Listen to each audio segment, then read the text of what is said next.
በዚህ ዘመን በአሁን ሰዓት ኢትዮጵያ ውስጥ ሆነው በየወሩ ከ300 እስከ 1000 ዶላር እና ከዛ በላይ የሚሰሩ ወጣቶች አሉ። ማንም አያውቃቸውም፣ ግን በዶላር እየተከፈላቸው የውጭ ሀገር ካምፓኒዎችን ከቤታቸው ሆነው ያገለግላሉ። እንዴት?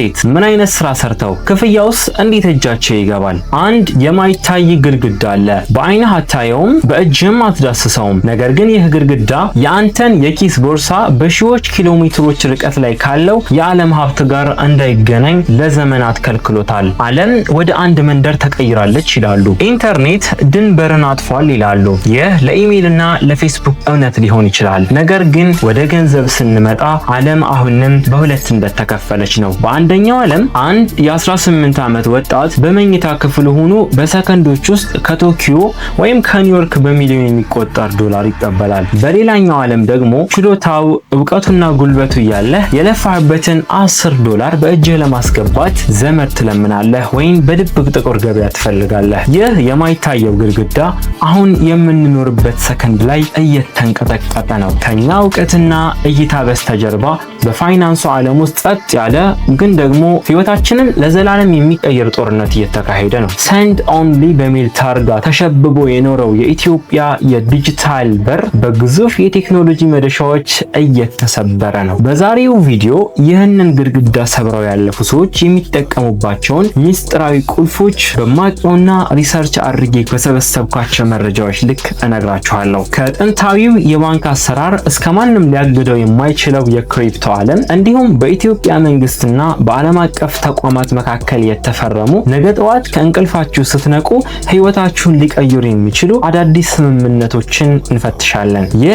ስለ ገንዘብ ብቻ አይደለም፣ ይህ ስለ ነፃነትም ጭምር ነው። አብራችሁን ቆዩ። ታሪኩን ትንሽ ወደ ኋላ መለስ ብለን ስንመለከተው ለሺህ ዓመታት የሰው ልጅ ስራ ማለት ቦታ ማለት ነበር። ገንዘብ ለማግኘት የግድ በአካል መገኘት፣ ማረስ ወይም ፋብሪካ መግባት ነበረብህ። ገንዘቡም የሚመጣው በእጅህ በሚጨበጥ ወረቀት ወይም ሳንቲም ነበር። ነገር ግን በ1990ዎቹ መጨረሻ ላይ አንድ እብድ የሚመስል ሐሳብ የመጡ ሰዎች ዓለምን ቀየሩት። እነዚህ ሰዎች እንደ ፔፓል አይነት ፕላትፎርሞችን ፈጠሩ። ለምን ገንዘብ እንደ ኢሜል መብረር አይችልም የሚል ነገርን በማሰብ ማለት ነው። ይህ ጥያቄ የኢንተርኔት ባንኪንግን ወለደ።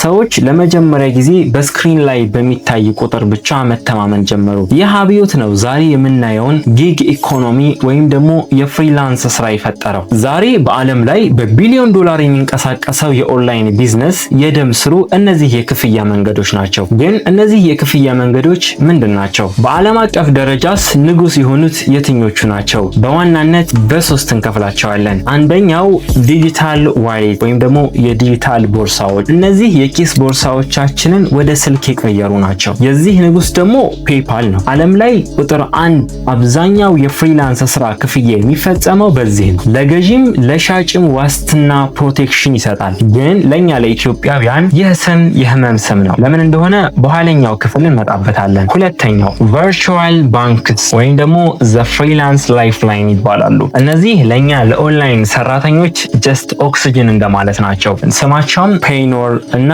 ዋይዝ ወይም ደግሞ የቀድሞው ትራንስፈር ዋይዝ። የእነዚህ ቴክኖሎጂ አስማት አሜሪካ ሳትሄድ አሜሪካ ውስጥ፣ ኢሮፕ ሳትሄድ ኢሮፕ ውስጥ የባንክ አካውንት እንዳለ አድርገው ይፈጥሩልሃል። ቨርቹዋል ባንክ አካውንት ይሰጡሃል። የሰራህበት ኩባንያ ልክ አሜሪካ ላለ ሰው እንደሚከፍለው ይከፍልሃል። አንተ ደግሞ ያንን ገንዘብ ወደ ሀገር ባንክ ትስበዋለህ። ሶስተኛው ድንበር የለሹ ገንዘብ ወይም ደግሞ ክሪፕቶ ኤንድ ብሎክቼን። የባንክን ቢሮክራሲ የሰበረው አዲሱ ትውልድ ነው። ዩኤስዲ ወይም ደግሞ ስቴብል ኮይንስ ዋጋቸው ከዶላር ጋር እኩል የሆነ በደቂቃዎች ውስጥ ከቻይና ወደ ኢትዮጵያ ከአሜሪካ ወደ ብራዚል የሚበር ገንዘብ። ብዙ የቴክኖሎጂ ወይም ደግሞ ኮዲንግ፣ ኤአይ እዚህ ላይ የሚሰሩ ባለሙያዎች አሁን ክፍያቸውን የሚቀበሉት በዚህ መንገድ እየሆነ መጥቷል። ታዲያ ዓለም በዚህ ፍጥነት እየሮጠች እኛ ለምን ወደ ኋላ ቀረን? ለምንድን ነው ኢትዮጵያ ውስጥ ፔፓል አካውንት ለመክፈት ስንሞክር አገልግሎት አይሰጥም የሚል ቀይ መብራት የሚበራብን? ብዙዎች መልሱ ቴክኖሎጂ ስለሌለን ነው ይላሉ። ይህ ስህተት ነው። ችግሩ የቴክኖሎጂ ሳይሆን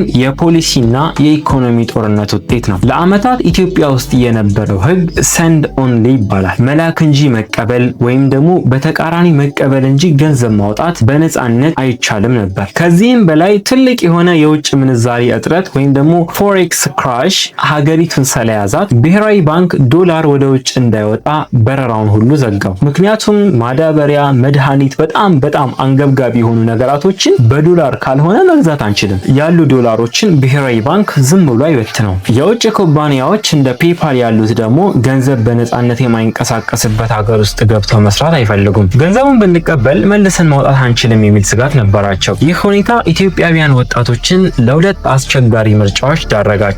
አንድም አሜሪካ ያለ ዘመድ መለመን ወይም ደግሞ በቪፒኤን ተደብቆ በውሸት አድራሻ አካውንት ከፍቶ በማንኛውም ሰዓት አካውንት ፎርዘን የሚል መርዶ ለመስማት እየተንቀጠቀጡ መስራት። ግን ቅድም እንዳልኳችሁ ግድግዳው እየፈረሰ ነው። በቅርቡ በኢትዮጵያ የፋይናንስ ስርዓት ላይ የተፈጠረው ነገር ታሪካዊ ነው። መንግስት የፋይናንስ ዘርፉን ለውጭ ባንኮች ክፍት ማድረጉ ጨዋታውን ቀይሮታል። እስካሁን የነበረው ጨለማ በምን አይነት ወርቃማ ድሎች እየተተካ ነው? በደንብ አዳምጡኝ፣ ምክንያቱም ይህ መረጃ የገንዘብ አቅማችሁን የሚወስን ነው። ግዙፎቹ ወደ ሜዳ ገብተዋል።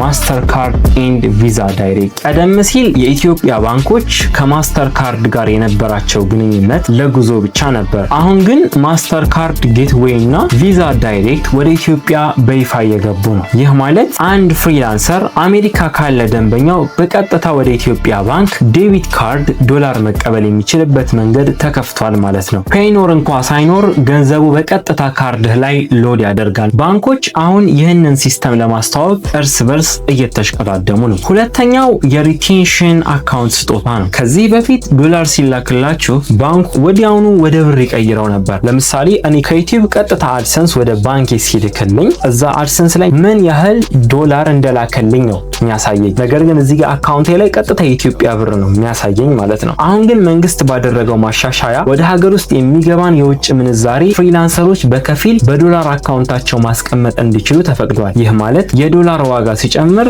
የእናንተም ገንዘብ አብሮ ያድጋል ማለት ነው። ሶስተኛው የሞባይል ገንዘብ አብዮት ቴሌብር ኤንድ ሱፐር አፕስ። ቴሌብርን ዝም ብላችሁ የካርድ መሙያ አድርጋችሁ አትመልከቱት። አሁን ላይ ከማስተር ካርድ እና ቪዛ ካርድ ጋር ባደረገው ስምምነት ቨርቹዋል ካርድ የመስጠት ፕሮሰስ ላይ ነው። ይህ ካርድ ለኦንላይን ክፍያ ብቻ ሳይሆን ወደፊት ከውጭ የሚላክን ገንዘብ በቀጥታ በስልክ ለመቀበል ትልቁን መንገድ እየጠረገልን ነው። እንግዲህ እውነታው ይህ ነው። በር ላይ የነበረው ጠባቂ ተነስቷል። በሩ በግማሽ ተከፍቷል። ነገ ደግሞ ሙሉ ለሙሉ ይከፈታል። ግን እዚህ ጋር ራሳችንን መጠየቅ ያለብን ወሳኝ ጥያቄ አለ። ሰዎች የሚቀሩት የመቀበያ መንገድ አጥተው ሳይሆን የሚከፈልበት ስኪል፣ ችሎታ፣ የሆነ ክህሎት አጥተው ነው። አሁን ባለው ሁኔታ ኢትዮጵያ ውስጥ ሆነን ገንዘብህን እንዴት መቀበል ትችላለህ? አጭርና ግልጽ መመሪያ ልስጣችሁ። አሁን ባለው አማራጭ ፔይኖርን ተጠቀሙ። አሁንም ቢሆን ለኢትዮጵያውያን ቁጥር 1 አስተማማኝ መንገድ ነው። ከባንኮቻችን ቀጥታ ይሰራል። አካውንት ክፈቱ፣ የቨርቹዋል ባንክ ቁጥራቸውን ያዙ። ክሪፕቶን በጥንቃቄ ተረዱ። ዘመኑ የኢንተርኔት ነው። ዘመኑ የክህሎት ነው። መንግስትና ቴክኖሎጂው መንገዱን እየጠረጉልን ነው። ግድግዳውም እየፈረሰ ነው። የቀረው አንድ ነገር ብቻ ነው፣ አንተ ተነስተህ መራመድ። ይህንን ቪዲዮ ስትጨርስ እንዴት እቀበላለሁ ብለህ እንዳትጨነቅ። እሱ ጭንቀት ታሪክ ሆኗል። ምን ሰርች ልቀበል ብለህ ተጨነቅ። በሚቀጥለው ቪዲዮ እነዚህን የክፍያ መንገዶች ፔይኖር እና ዋይዝ ደረጃ በደረጃ ምንም ሳትሳሳቱ እንዴት መክፈት እንደምትችሉ ቪዲዮ እያዘጋጀሁ ነው። ትንሽ የፔይኖር ፕሮሰስ ይበዛዋል። ትንሽ አስቸጋሪ ነገሮች ስላሉት እነሱን እናንተ በቀላል መንገድ እንዴት መክፈት እንደምትችሉ የተሻለ ወይ እየፈለኩ ነው። ያን እንዳገኘሁላችሁ ቀጥታ ቪዲዮውን ፖስት አደርግላችኋለሁ ማለት ነው። የገንዘብ ነፃነት ህልም አይደለም፣ ምርጫ እንጂ።